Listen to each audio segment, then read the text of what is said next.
Hey everyone, welcome back to our channel. In today's video, we're going to tackle a common nuisance that many of us face, unwanted emails.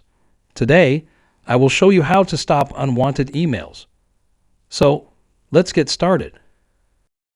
First, open your web browser and type gmail.com in the search bar. When you click Enter button in the keyboard, your Gmail will open. In Gmail, you can create filters by following these steps. Go to Settings by clicking on the gear icon. Select See All Settings. Navigate to the Filters and Blocked Addresses tab. Click on Create a new filter.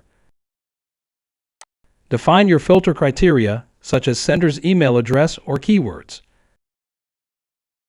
Click on Create Filter.